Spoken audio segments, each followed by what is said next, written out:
ಅಯ್ಯೋರ್ ಕುಟುಂಬ ಅಂತಂದ್ರೆ ಊರಿಗೆ ಅರ್ಧ ಊರು ಅಯ್ಯೋರ್ ಕುಟುಂಬ ಅಂತ ದೊಡ್ಡ ಕುಟುಂಬ. ಅಂತ ದೊಡ್ಡ ಕುಟುಂಬದಲ್ಲಿ ಒಂದು ಜೀವ ಇವತ್ತು ನಮ್ಮೆಲ್ಲರನ್ನ ಬಿಟ್ಟು ಹೋಗಿದೆ. ಇಡೀ ನಮ್ಮ ಕರ್ನಾಟಕ ರಾಜ್ಯದಲ್ಲೇ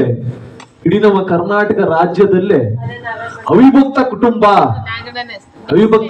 ಅಂತಂದ್ರೆ ಒಂದು ತುಂಬಾ ಸಂಸಾರ ವಿಂಗಡಣೆ ಆಗದೆ ಬೇರೆ ಬೇರೆ ಆಗದೆ ಒಂದೇ ಕುಟುಂಬದಲ್ಲಿ ಜೀವನ ಮಾಡುವಂತ ಕುಟುಂಬವನ್ನ ಅವಿಭಕ್ತ ಕುಟುಂಬ ಅಂತ ಹೇಳ್ತಾರೆ.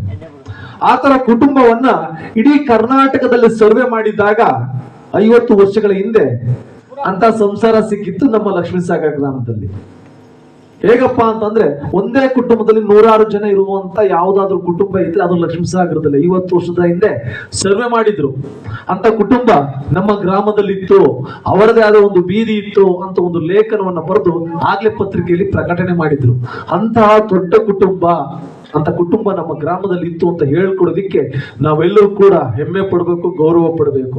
ಯಾಕಂದ್ರೆ ಇಡೀ ಕರ್ನಾಟಕದಲ್ಲೇ 100 ಜನ 120 ಜನ ಇದ್ದಂತ ಕುಟುಂಬ ಎಲ್ಲೂ ಇರ್ಲಿಲ್ಲ. ಸರ್ವೆ ಮಾಡಿದಾಗ ಸಿಕ್ಕಿದ್ದೆ ನಮ್ಮ ಲಕ್ಷ್ಮೀಸಾಗರ ಗ್ರಾಮದಲ್ಲಿ. ಅಂತ ಕುಟುಂಬದಲ್ಲಿ ಮುಖ್ಯಸ್ಥರಾಗಿ ಹಿರಿಯರಾಗಿ ನಮ್ಮ ಜೊತೆ ಇದ್ದಂತ ಜೈರಮಣ್ಣನವರು ನಮ್ಮೆಲ್ಲರ ಬಾಳಿಗೆ ಬೆಳಕಾಗಿ, ನಮ್ಮೆಲ್ಲರಿಗೂ ಮಾರ್ಗದರ್ಶಕರಾಗಿ, ನಮ್ಮೆಲ್ಲರಿಗೂ ಹಿತಚಿಂತಕರಾಗಿ ಜೊತೆಗಿದ್ದಂಥವರು ಇವತ್ತು ನಮ್ಮೆಲ್ಲರನ್ನ ಬಿಟ್ಟು ಹೋಗಿದ್ದಾರೆ. ಆ ಕುಟುಂಬದಲ್ಲಿ ಒಬ್ಬ ಸದಸ್ಯರು ಕಮ್ಮಿಯಾಗಿದ್ದಾರೆ ಅಂತ ಹೇಳ್ಕೊಳ್ಳೋದಿಕ್ಕೆ ಎಲ್ಲರಿಗೂ ಕೂಡ ನೋವು ತರುವಂತ ಸಂಗತಿ. ಹಾಗಾಗಿ ನಾವೆಲ್ಲರೂ ಕೂಡ ಆ ಪುಣ್ಯಾತ್ಮನಿಗೆ ಜಯರಾಮಣ್ಣನವರಿಗೆ ನಾವೆಲ್ಲರೂ ಕೂಡ ಭಕ್ತಿಪೂರ್ವಕವಾಗಿ ನಾವು ಅವರಿಗೆ ನಮನವನ್ನ ಸಲ್ಲಿಸಬೇಕು, ಗೌರವವನ್ನು ಸಲ್ಲಿಸಬೇಕು. ಹಾಗಾಗಿ ಈ ಭೂಲೋಕದಲ್ಲಿ ಪ್ರತಿಯೊಬ್ಬರು ಕೂಡ ಬದುಕುವಂತ ಹಕ್ಕನ್ನ ಆ ಭಗವಂತ ಕೊಟ್ಟಿದ್ದಾನೆ. ಯಾರೋ ಈ ಭೂಲೋಕದ ಎಲ್ಲರೂ ಕೂಡ ಚೆನ್ನಾಗಿ ಬದುಕಬೇಕು ಅಂತ. ಯಾವ ದೇವರಾದ್ರೂ ಒಳ್ಳೆಯವ್ರಿಗೆ ಇಂಥ ಗಾಳಿ, ಕೆಟ್ಟವ್ರಿಗೆ ಇಂಥ ಗಾಳಿ ಅಂತ ಯಾವ್ದು ಗಾಳಿನಾರು ಬೀಸೋದಿಲ್ಲ. ಶ್ರೀಮಂತರಿಗೆ ಈ ನೀರು, ಬಡವರಿಗೆ ಆ ನೀರು ಅಂತ ಏನಾರು ಭೇದ ಭಾವ ಮಾಡುತ್ತೆ ನೀರು? ಮಾಡೋದಿಲ್ಲ.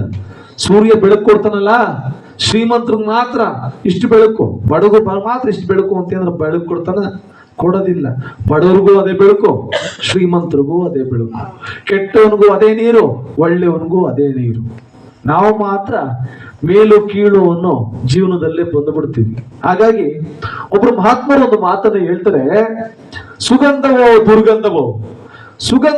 ದುರ್ಗಂಧವೋ ಭೇದವಿಲ್ಲದೆ ಹೊತ್ತು ತರುವುದಲ್ಲವೇ ಗಾಳಿ, ಅರಮನೆಯೋ ಗುಡಿಸಲು ಬೆಳಕ ನೀಡುವುದಿಲ್ಲವೇ ರವಿಕಿರಣ, ಒಳ್ಳೆಯವರೋ ಬಡವನೋ ಬಲ್ಲಿದನೋ ಒತ್ತೆ ಮಾಡುವುದಿಲ್ಲವೇ ಮಳೆ, ಪಾಪಾತ್ಮನೋ ಪುಣ್ಯಾತ್ಮನೋ ಹೊತ್ತು ನಿಂತಿಲ್ಲವೇ ಈ ಭೂಮಿ, ಒಳ್ಳೆಯವರೋ ಕೆಟ್ಟವರು ನಿನಗ್ಯಾಕೆ ಮನವೇ ಸಲ್ಲದ ಚಿಂತೆ, ನಿನ್ನ ನೀನು ಹರಿತು ಬಾಳಿದರೆ ಸಾಕಲ್ಲವೇ ಅಂತ ನಾವು ಅನ್ಕನ್ಕೋತೀವಿ. ಅವ ದೊಡ್ಡವರು, ಇವ್ರು ಚಿಕ್ಕವರು, ಅವನು ಆ ಜಾತಿ ಈ ಜಾತಿ ಅಂತ ನಾವೆಲ್ಲ ಭೇದ ಭಾವ ಮಾಡ್ತೀವಿ.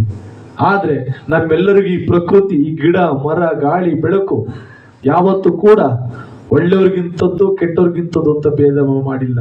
ಎಲ್ಲರಿಗೂ ಸರಿ ಸಮಾನವಾಗಿ ಗಾಳಿ ಬೆಳಕನ್ನು ಕೊಟ್ಕೊಂಡು, ಎಲ್ಲರಿಗೂ ಒಳ್ಳೆ ನೀರನ್ನ ಕೊಟ್ಕೊಂಡು, ಎಲ್ಲರಿಗೂ ಅದೇ ಭೂಮಿಯನ್ನು ಕೊಟ್ಕೊಂಡು ಜೀವನವನ್ನ ಮಾಡ್ತಿರೋದು ಒತ್ತಿ ನಿಂತಿರೋಳು ಈ ಭೂಮಿ ತಾಯಿ.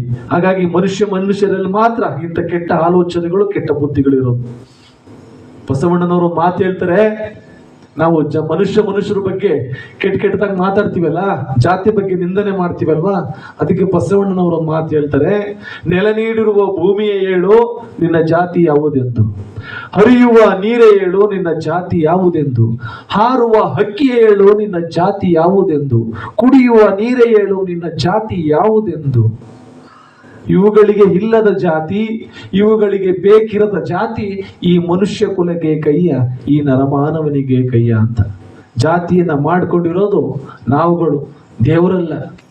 ಕೆಲವು ಜನ ಹೆಂಗಸರು ನೋಡ್ಬೇಕು, ನಲ್ಲಿ ನೀರು ಹಿಡಿಬೇಕಾದ್ರೆ ಯಾರ ಬಂದ್ಬಿಟ್ಟು ಚೌರ್ಗೆ ಹಿಂಗೆ ಎತ್ತು ಮಡ್ಬಿಟ್ರೆ ಎರಿಕತಾನೆ ನೋಡ್ಬೇಕು ಹೆಂಗಸರು. ಹಳೆ ಕೈ ಏನಿಕ್ಕಿಲ್ಲ, ಹೊಸ ಕೈ ಏನಿಕ್ಕಿಲ್ಲ, ಬಂದು ಮುಡ್ಸ್ಬಿಟ್ಲಲ್ಲವ ಅಂತ ಏನ್ ಜಗಳಕ್ಕೆ ನಿಂತ್ಕೊಬಿಡ್ತಾರೆ. ಹಳೆ ಕೈ ಹೊಸ ಕೈ ಅಂತ ಬೇರೆ ಇದ್ದದ, ನಾನೆಲ್ಲೂ ಕಾಣೆಕನವ. ಅದಕ್ಕೆ ಏನು ತಪ್ಪೆ ಹುಣ್ಸಣ್ಣ ತಕೊಂಡು ತಿಕ್ಕಿದ್ದು, ಅದೇನು ಮೆತ್ಕೊಬಿಟ್ಟಿತ್ತು ಅಂತ ನಾನು ಯೋಚನೆ ಮಾಡ್ತಿದ್ದೆ. ಏನೂ ಮೆತ್ಕೊಂಡಿರ್ಲಿಲ್ಲ. ನಾವು ಮಾತ್ರ ಮನುಷ್ಯರು ಮಾತ್ರ ಹಂಗಾಡೋದು. ಜಾತಿಯನ್ನ ಮಾಡ್ಕೊಂಡ್ರು ಮನುಷ್ಯ, ದೇವರಲ್ಲ. ಅದಕ್ಕೆ ಹೇಳ್ತಾರೆ, ಕಾಯಿಸಿ ಕಮ್ಮಾರ್ನಾದ, ಬೀಸಿ ಮಡಿವಾಳ್ನಾದ, ಮೇಯಿಸಿ ಕುರುಬನಾದ, ನೇದು ನೇಕಾರನಾದ, ಉತ್ತಿ ಒಕ್ಕಲಿಗನಾದ, ಓದಿ ಬ್ರಾಹ್ಮಣನಾದ. ಅಲ್ವಾ? ಕಸುಬನ್ನ ನೋಡಿ ಗುರುಸಿದ್ದು ಜಾತಿ ಹೊರತು ಮನುಷ್ಯನಲ್ಲ. ಹಾಗಾಗಿ ಅವನ ಕೆಲಸವನ್ನ ನೋಡಿ ಜಾತಿಯನ್ನ ಮಾಡಿದ್ರು ನಾವುಗಳು. ಹಾಗಾಗಿ ನಾವು ಯಾವಾಗಲೂ ಕೂಡ ಮನುಷ್ಯರನ್ನ ಪ್ರೀತಿಸ್ಬೇಕು, ಗೌರವಿಸ್ಬೇಕು ಅಂತ ಹೇಳ್ತಾ ಮುಂದಿನ ಗೀತೆಗೆ ಹೋಗೋಣ. ಅವ್ವ ತೋರಿಸ್ತಿದ್ಯಾ ಕೆಂಪಮ್ಮ? ಹಾ, ನಗ ಹೊಡಿಬೇಕಾದ್ರೆ ಹುಷಾರ ನಗ ಹೊಡಿ. ಕಕ್ಕೋ ಅಂತ ಹಿಂದಕ್ಕೆ ನಗ ಹೊಡೆದ್ರೆ, ನೀನ್ 2 ಕಾಲ ಎತ್ಕ ನಗ ಹೊಡೆದ್ರೆ 4 ಕಾಲ ಎತ್ಕೊಂಡ್ಬಿಡ್ತದೆ ಚೇರು.